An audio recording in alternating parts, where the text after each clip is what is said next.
Boa tarde, alunos do 6º ano A da Escola Paulo Ferraz. Vou estar começando a gravar os videoaulas de vocês. Desejo que todos estejam bem, que Deus proteja cada um, tá certo? A gente já teve até a oportunidade de se conhecer em umas 3 aulas de ciência que foi ministrada presencialmente, mas em seguida as aulas foram suspensas. E hoje nós estamos nos encontrando dessa forma, através de aula remota, e eu quero convidar vocês para abrirem o livro no capítulo 2. Esse conteúdo ele fala da litosfera e o solo. Só lembrando um pouquinho que no primeiro capítulo a gente começou a falar sobre a Terra e as camadas que formavam a Terra, né? A gente teve esse bate-papo na sala de aula, nos aprofundamos um pouquinho, mas não foi possível concluir todo o conteúdo. Vocês só tiveram a oportunidade de ver o conteúdo resolvendo as atividades que foram colocadas, enviadas para vocês. A gente não viu os fósseis, a gente não teve a oportunidade de estudar todas as camadas. Mas hoje, na aula de hoje, a gente vai falar do que seja a litosfera e o solo. Litosfera, como a gente já viu, é uma esfera de pedra, uma camada de pedra. E o que a gente vai estar falando do solo? E aí eu convido vocês a dar uma olhada na imagem da abertura do capítulo, porque a gente vai fazer uma interpretação em cima dessa imagem. E o que na verdade a gente está vendo aí nessa imagem são plantas, né? Uma plantação de hortaliça orgânica em uma zona rural.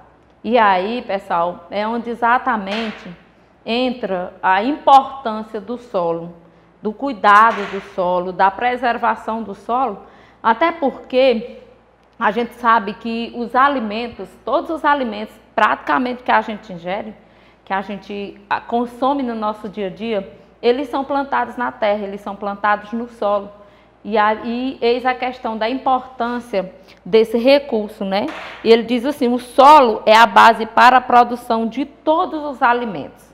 Então, até mesmo aqueles que a gente compra, né, industrializados, muitos deles, eles são extraídos diretamente do solo. E aí ele diz, também no solo, que se cultiva as plantas, que são fonte de matéria-prima para a confecção de móveis, roupa e muitos objetos que usamos no nosso dia a dia. Por isso, é importante a gente conhecer a importância do solo, é fundamental para a humanidade, porque quando a gente conhece a importância do solo, a gente aprende a preservar, né, de uma certa forma que esse solo ele possa garantir o sustento da geração futura. Então, está aí a importância do solo. E na página 37, a gente vai falar o que existe no solo. Muitas coisas existem no solo, a gente sabe muito bem disso. E que o solo, às vezes, eles são agravados por algumas chuvas. Às vezes, essa matéria-prima, principalmente quando a gente for falar no solo arenoso aqui, essa matéria orgânica que fica sobre a terra, ela é arrastada pelas chuvas e acaba, né, que, como a gente viu aí, com essas variações de temperatura, o solo acaba passando por alguma ação da chuva, outros fatores que provocam os desgastes, né? E a gente chama esse processo de intemperismo. É um processo em que a gente fala dessas ações que acaba agravando o solo. E a gente vê aí, não vai dar para explicar tudo, mas pelo menos alguns parágrafos eu vou estar falando para vocês. Ainda na página 37, a gente vê que também sobre o solo existem substâncias minerais, que são até pequenos pedaços de pedras, de rocha, que a gente consegue encontrar nesse solo. Formação de grãos, pedaços de rocha, tudo isso são estruturas que a gente consegue encontrar em cima do solo. E essa parte que eu estou falando, que eu vou estar falando nesse vídeo, é exatamente essa parte sólida, onde a gente pisa, onde a gente vive, viu? Como a gente costuma chamar da crosta, né? A gente viu lá que a Terra, né, ela é dividida em 3 partes e, portanto, nesse exato momento eu estou falando dessa parte sólida, aonde a gente pisa, aonde a gente vive. E também dá para vocês observarem a imagem da página 37, né? Só situando vocês nisso aí, a gente vê aí alguns cogumelos. Cogumelos, para quem não sabe, eles pertencem ao reino dos fungos, eles são fungos, são seres, ele está querendo mostrar para vocês aí os seres decompositores. Também a gente vê aí as bactérias que também fazem parte, é encontrado também nessa parte aí. E a importância desses seres, na verdade, é fazer a decomposição da matéria orgânica. E o que seria isso? Vou trazer aqui para vocês, para estar relembrando, a questão das plantas. Quando seus galhos caem na terra, seus frutos, suas folhas, ou então restos de animais, que a gente fala daqui a pouco na parte orgânica aqui da terra, todas essas estruturas, todos esses restos de matéria orgânica que fica na terra, eles passam por um processo de decomposição. E o que é, na verdade, esse processo de decomposição? É uma transformação dessa matéria orgânica em uma matéria inorgânica, que realmente será aproveitado, deixado no solo, porque, como vocês estão vendo aí, ao ler, esses seres eles são responsáveis por essa transformação e acaba transformando isso em uma substância chamada de humus, que, na verdade, esse humo, ele funciona como uma espécie de nutriente, é um adubo, no nome popular da gente aqui mesmo, é conhecido como um adubo, que serve e que é reutilizado novamente pelas plantas, né? E que funciona como uma espécie de produtos de sais minerais e que são realmente aproveitados mais uma vez pelas plantas. Então, isso que a gente vê aí, só lembrando para vocês, a gente está vendo bactérias e nós estamos vendo fungo. E no solo, onde a gente vive, são encontrados esses seres, são seres microscópicos que a gente não consegue ver ao olho nu.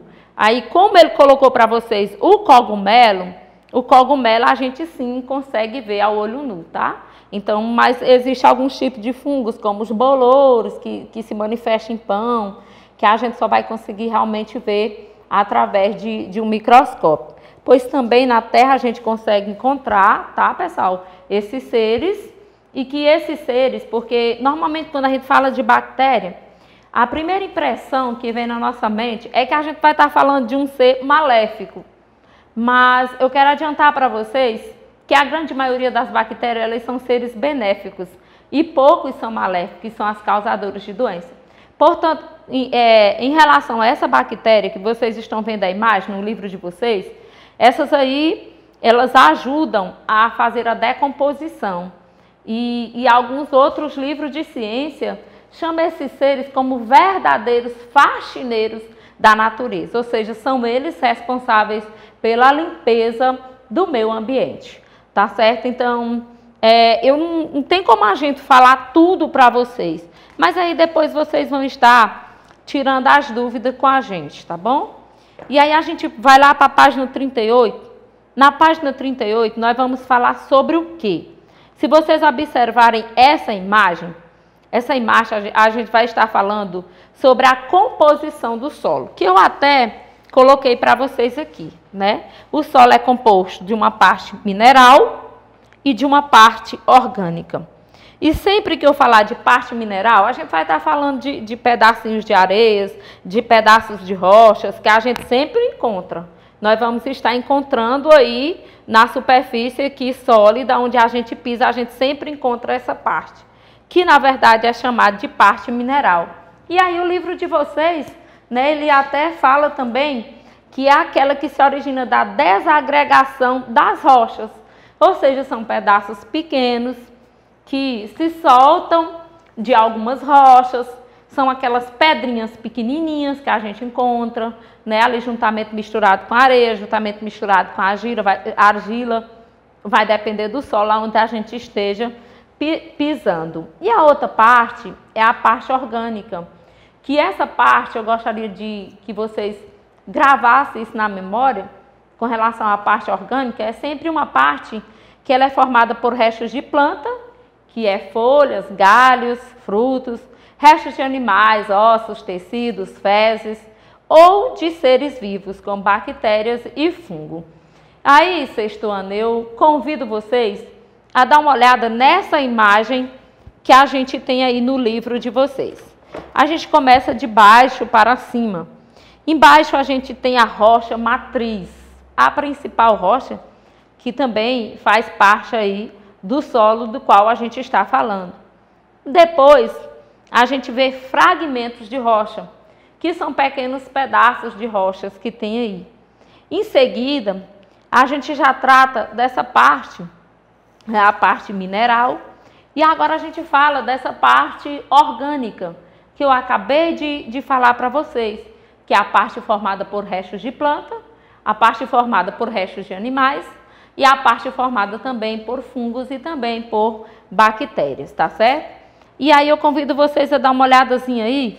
Observe que nessa parte, onde a gente realmente pisa, a gente pode ver aí plantas, a gente pode contemplar aí animais, alguns animais em cima, alguns animais entrando dentro dessa camada também.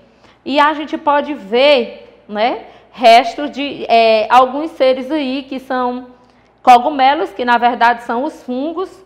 Então dá para a gente ver tudo isso. O que eu quero que vocês entendam, que quando a gente falar de parte mineral, eu vou estar falando dessa parte do solo, que é na verdade formada, que a gente vai encontrar ali pequenos pedaços de terra, pequenos pedaços de rochas, né? Aquilo de umas rochas grandes que se soltaram e que fica aqui sobre essa parte onde a gente pisa. E sempre que eu falar de parte orgânica, eu vou estar falando de restos de seres que eram vivos e que perderam a sua vida.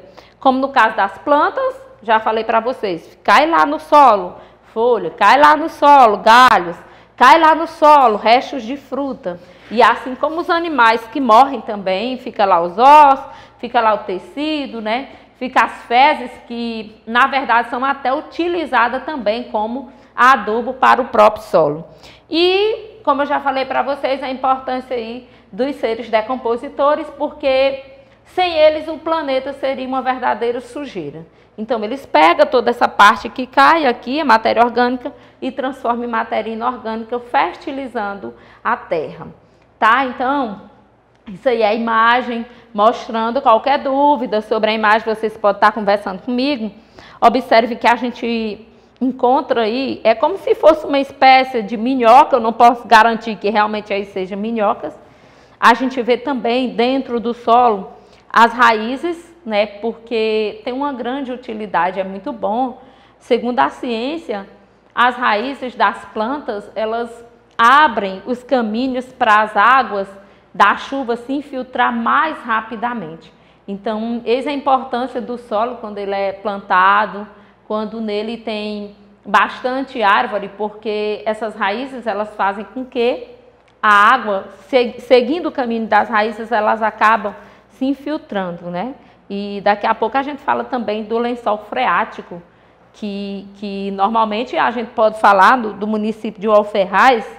Eu não sou formada em geografia, mas eu conheço um pouquinho dessa história, que a gente tem no município de Alferraz, né, um solo que ele é bastante rico em lençóis freáticos, graças a Deus. Por sinal, a gente até vê que quase todas as regiões têm 2, 3 poços tubulares, porque se encontra água com facilidade. Tá bom? Então tá aí a imagem. E ele fala assim, o ser humano ele retira recursos minerais das camadas abaixo do solo. Essas camadas que ficam visíveis em cortes e escavações no solo e que podem se distinguir entre si pela cor, pela textura e por outras características, são chamadas horizontes do solo. E assim, pessoal, não significa dizer que, por exemplo, quando se vai escavar um solo, como vocês observam aí, essa camada aqui onde a gente pisa, às vezes ela apresenta uma cor, e as camadas mais profundas elas vão apresentando outras cores. Não significa que elas vão ter a mesma camada. E normalmente a gente sabe que tem pessoas que eles fazem essas escavações. Não vamos entrar em detalhes, senão a gente poderia falar um pouquinho sobre os paleontólogos, que são, na verdade, que estudam os fósseis, são responsáveis de fazer essas escavações para estar buscando dentro da terra, dentro do solo, esses recursos, como também a gente sabe de pessoas que vivem no garimpo, de pessoas que vivem em busca de outros produtos que também são encontrados dentro do solo, tá? E agora eu vou passar para o segundo vídeo,